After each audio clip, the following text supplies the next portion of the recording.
to another awesome episode of Wine, Hops, and Road Stops. We're on location again, of course, deep within the compound in Latimer, Pennsylvania, with my wife, co-host, best friend, Desiree. It is great to be back. We took about 2 months off to kind of just get things straight in our lives. Some things are different, some things are the same, a lot of things are better. So hello, dear. Hi. How are you? I'm good. That's right. I'm good too. I want to say thanks for everyone that has been following the show. Of course, I have to get this out of the way right now. Join our Facebook group, facebook.com/Wine Hops and Road Stops. But more importantly, join our YouTube page. We need more subscribers on YouTube. We have like over 1,000 people in our Facebook group and on our Facebook page, but we have like 56 people like that subscribe to our YouTube page. So we're putting stuff up on YouTube that can't be found anywhere else. So you got that too. So you're gonna have some bonus content too. If you subscribe, you won't miss a thing. Yeah, you don't want to miss anything. No, especially not now because the show's expanding. We're going to be doing more this year.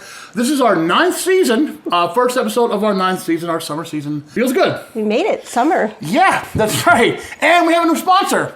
So I want to say thank you to CentralPATastingTrail.com. They're going to be on later in the show to talk all about beer, wine, distilled spirits, all kind of good stuff out in central Pennsylvania. So we're going to check that out. Big interview with them, showcasing pretty much everything they got. A lot of good stuff out that way. So before we go any further, of course, we got some booze news to talk about. Some weird stuff going on. Yeah. Okay, first of all, did you ever hear of Coors Milk? No. No. Well, American beer giant Molson Coors has a new barley-based product. It's not beer, it's dairy-free milk. I don't know why they're doing this. I can't wrap my head around it. But whatever. Barley grains, a key ingredient in beer making, will be used to create a non-dairy milk product dubbed Golden Wing Barley Milk. Now, demand for dairy-free milk options continues to rise, so I guess I get it. They want to get into that because I don't know. I mean, I don't drink Coors, so whatever. But nearly 70% of U.S. adults have tried dairy-free milk, and 1 in 3 drink it weekly. So I guess there's a... I mean, that includes us with our almond milk. He didn't even notice. Well, but I don't know. I guess it'll be fine, but I don't know. It's just something... I don't know. It just kind of reminds... I'll be drinking it. I'll be thinking of like Coors Miller and Coors Light or Miller Light or something. It doesn't sound good. Yeah. It doesn't. Sorry, Molson Coors. I'm sure they're very mad. And they're like, oh, we're not going to sponsor your show. I'm sure they don't care. They don't care about us. No, so, well, whatever. There you go. There's some interesting things in the dairy industry, or non-dairy industry, should I say. Yeah. Now, here's something even more important to us because as we get older, we have to start watching our health a little bit more, including myself. I'll tell you that. A beer a day keeps the doctor away. Like wine, beer can have health benefits when consumed in moderation. A new study says men who drank either one alcoholic or non-alcoholic lager a day had more diverse set of gut microbes. Now, that kind of sounds disgusting, but these gut microbes can reduce the risk for some diseases such as heart disease and diabetes. So there you go. So, drink 1 beer a day. And you won't get the diabetes. Well, it may keep you healthy. I'm not saying you're not going to get the diabetes. I'm not saying that. I'm saying it may keep you a little bit healthier. A little healthier. Okay. Yeah. So, coming up, on the next segment, we have the Central PA Tasting Trail. People from there are going to talk at great length with me about everything they have to offer. Then we're going to talk about my little trip to Connecticut and some beers we got here from Connecticut, from the Black Hog Brewery. I can't wait to talk about that right after this.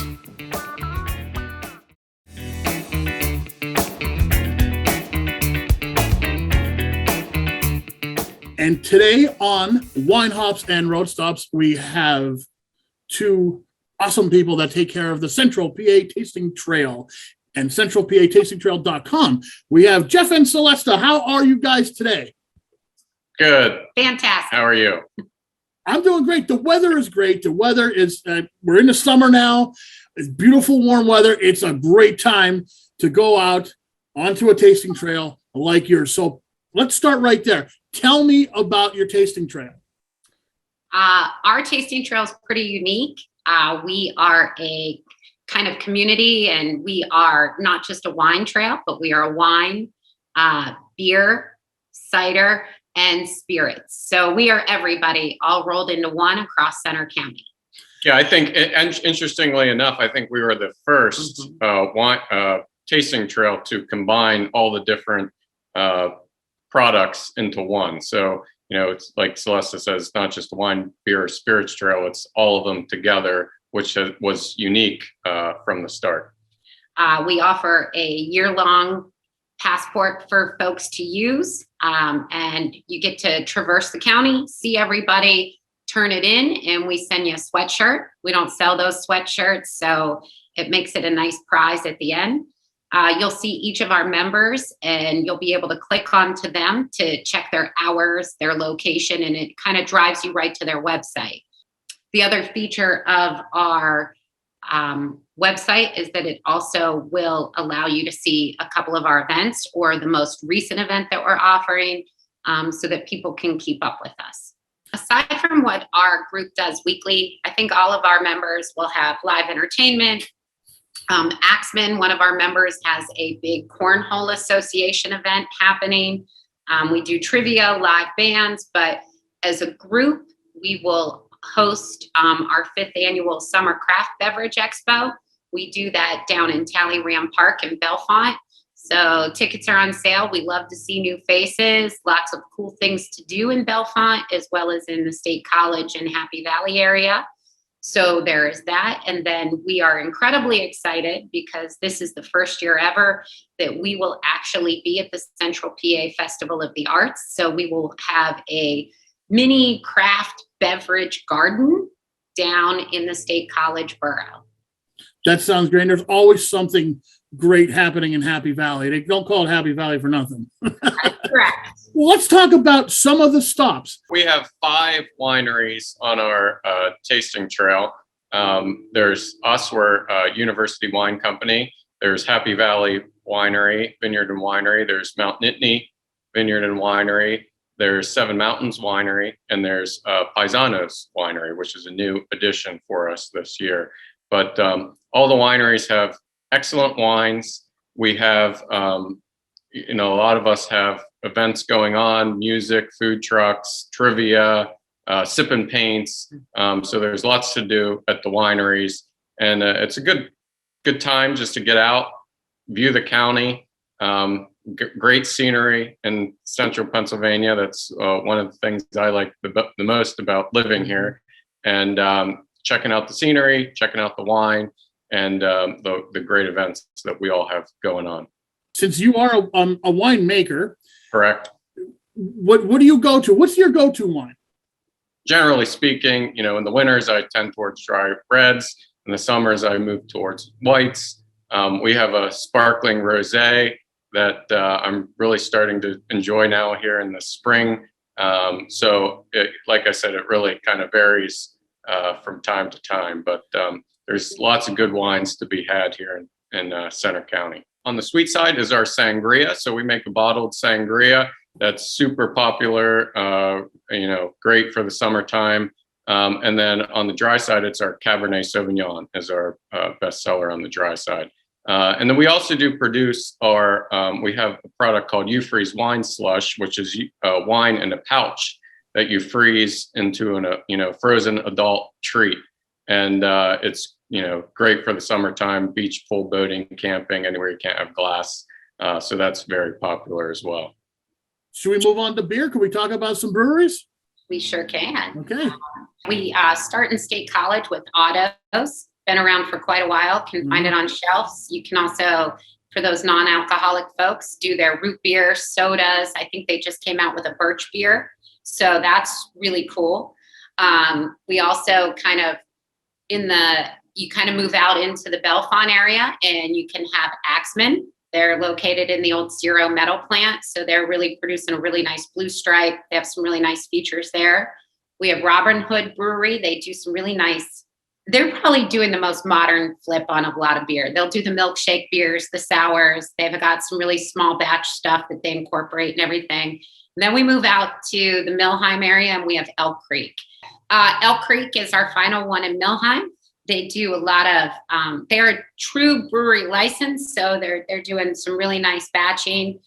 They independently sell. I always say they're like the most independent people you can have out. They're so representative of the community. It's pretty awesome.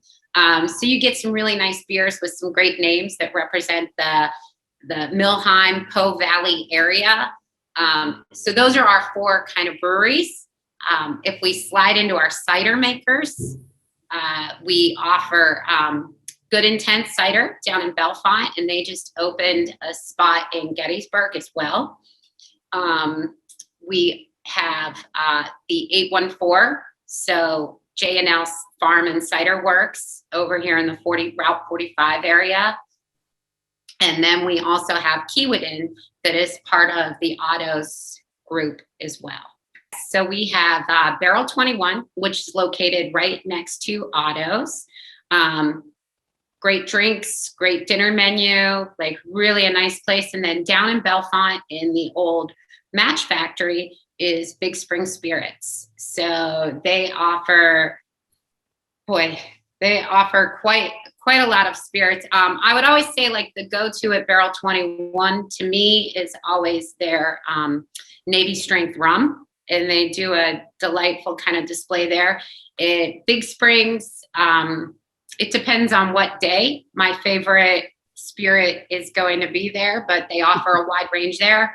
Really beautiful Talleyrand Park to kind of cruise through and check out. So yeah, the spirits come in hard, and they, mentioning them last is definitely not the least, for sure. Well, thank you, Jeff. Thank you, Celeste, for joining us on Wine Hops and Road Stops. And I hope we could send some of our viewers out your way soon. Thank you. Come and see us. Yep. Come on out.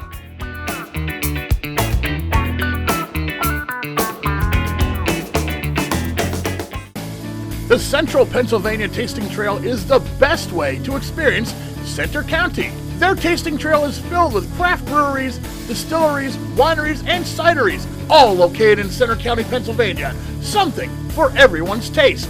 So visit centralpatastingtrail.com to keep up with the latest trail members, events, and get yourself a passport. It's the best way to experience Center County, the Central PA Tasting Trail. Visit today. Welcome back to Wine Hops and Road Stops. Again, thank you to our sponsor, centralpatastingtrail.com. Check them out. But right now, we're going to leave Pennsylvania and we're going to talk about Connecticut. I was in Connecticut recently. I went on a little tour with my band. We played in Connecticut at a wonderful country club for a president's dinner. But while we were there, we had to go, of course, during the day, check out what Connecticut has to offer. So we went to Oxford, Connecticut, and the Black Hog Brewing. Now, the beer to Black Hog was fantastic. People working there are very nice. It's a nice, relaxed place, Des. Indoor and outdoor seating. And it's also dog friendly. I was going to ask. It was dog friendly, yeah. We saw some really nice dogs there. Aw, puppers. Yeah, nice puppers. So the brewery is in an industrial park, which is kind of weird. It was kind of hard to find. It's in the middle of nowhere. A little tricky to find. But, we, of course, with the use of modern technology, we just typed in, like, where's the nearest brewery to where we were? And it came up with this. So we went there, and I went there with Adam, and I went there with Mike. And, Mike is more of a domestic drinker, a domestic beer drinker. Our guitar player, Mike, he likes his domestics. Mm-hmm. But he also drinks some craft, so he doesn't turn down a beer, we'll say. And cousin Adam, who's the vocalist in the band, he likes pretty much what I like. He likes a lot of IPAs. So we tried some IPAs, and they were really good. So I had to bring 2 back with me. So we have the Staycation Double IPA, and we have the Disc Golf. So what should we try first? Let's do the Staycation first. Okay, let's do a Staycation first. That's this one, I believe. Yeah, Staycation IPA. Now this one is a double IPA. It's made with Citra, Sabro, and Simcoe. Extra hazy, double dry hopped. You're hating it already, aren't you? Sorry, but yeah. Well, this was my favorite. Ooh, everything's flying everywhere. Spitting out at you. Yeah, this was my favorite. I'll tell you right now. So it's like, spoiler alert. I already know what my favorite one was. I haven't tasted them yet. So. No, you haven't. So it's going to be a surprise for you. Now, the other one we have isn't from Black Hog. This is from, this last one here we're going to talk about here. Namaste is from Dogfish. I want to talk about that because it's not an IPA and it is summertime. And it is one of my favorites. And I don't remember drinking it. So we're going to get to that in a little bit. But let's go back to Staycation Double IPA. This is 8.7, so it's a big beer. Right there you get that huge nose of hops and citrus. Okay. What do you think? Not what I thought it was going to be. Not too bad. Mm-hmm. It's a little citrusy. Yeah. But it still has that dryness. All that. That double. It's like double dry hopped or whatever. There's a bunch of different hops in it. Yeah. It's not for the faint of heart, I'll say that. But it's not overly hoppy. It's not overly citrusy. It's not overly boozy. Even though it does come in at 8.7, it doesn't taste like that. No, it's actually pretty good. I think the fact that it's a hazy IPA, you could put it down easier. Probably. Just enough citrus. Just like that. So the disc golf is a smaller beer. It's 5.5, and it's in honor of Black Hog's new disc golf course located at the brewery. And I didn't play any disc golf while I was there because I'm totally horrible at things like that. But you know who did? Who did? My cousin Kyle. Yeah. Tell me about Kyle. Kyle just came back from the Professional Disc Golf Association Amateur World Championship. Wow. I think in Indiana. Wow.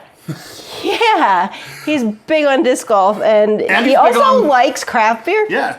So disc golf is for Kyle. This is for Kyle. Yes. This is actually another New England IPA, and it's a lower ABV than most of the stuff that was there. Most of the stuff that was there was a little bit higher. So this is like it's a really drinkable beer. It doesn't have an overwhelming smell to it that you get with an IPA. So. Right. And it's also brewed with a little bit of tangerine puree. So you can taste a little bit of tangerine in that, as far as the citrus notes go. Yeah.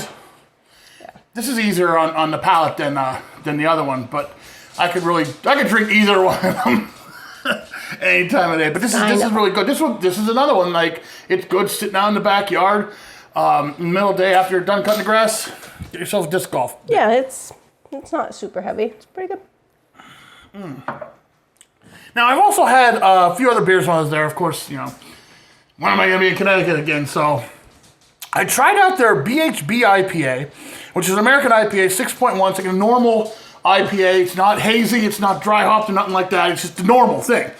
I thought it was just a little too citrusy for me, and it was almost kind of like a sour. It wasn't bad. It's just I didn't expect it to have this like sour finish to it, which was kind of weird for like a normal IPA. But now the last one on the list is Dogfish Head. We've talked about Dogfish Head many, many, many times on the show, but this is the one I usually go to. Usually it's Dogfish Head. I usually go to a 60-minute IPA or the 90-minute. I usually go for their ales. This is their wheat beer. This is a wheat beer, 4.8 ABV. This is probably really good for the summertime, right? Oh yeah, especially if you want to have more than one. It's really hot. You're in the pool. Mm-hmm. How's our pool coming? It's perfect. Okay, now this is made with dried organic orange slices, fresh cut lemongrass, and a bit of coriander. Belgian-style white beer, and it's great for the summer. At least that's what they say. So, let's see. It smells like a wheat beer. You could really smell the wheat on it. Oh, so good. Namaste. It is so good. And this beer was donated to us by our cousin Adam.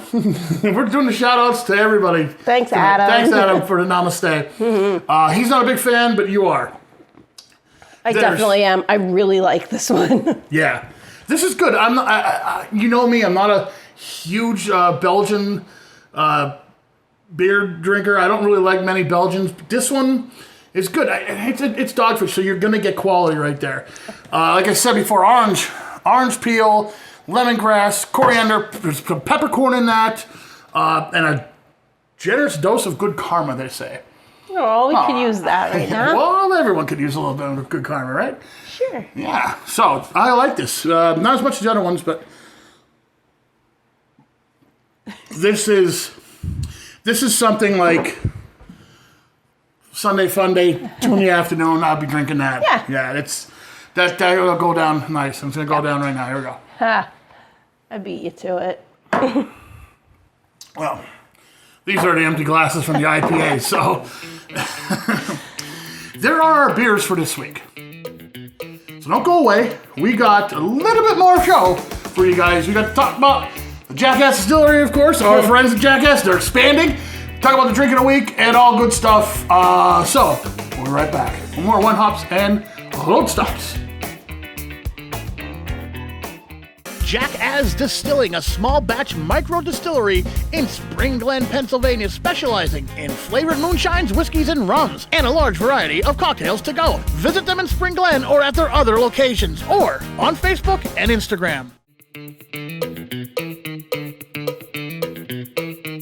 Well, that's all the time we have on Wine Hops and Road Stops. This is the first episode of the 9th season, and it's done, and it feels good to be back. It does. Yeah. We take a couple months off, Well, what's been happening? in between spring and summer. This is our summer series, and it's going good so far. We had some good beers. We talked to some good people about some good ale trails. Now, if you're thinking about distilled spirits and moonshine, of course, our friends at the Jackass Distillery, every week on our Facebook page, our website, there's the drink of the week.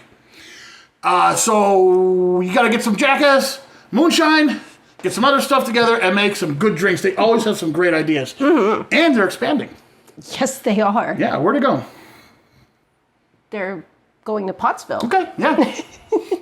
I know you talked to her. I felt like that was a trick question. No. Okay. No, you talked to Pottsville. Angela a lot, so you know. They're not moving to Pottsville. They're expanding Yes. into Pottsville. Second location. Yeah. Or third location, actually. Technically a third, yeah. Yeah. So in the Pottsville area, check them out. Join our Facebook group, and of course, even more so, please, join our YouTube page, because there's a bunch of neat stuff there. Yeah. So I guess that's it. So life's too short to have bad beer. So drink good beer and drink the one you love. See you next time on Wine Hops and Road Stops. That is a good beer. Yeah.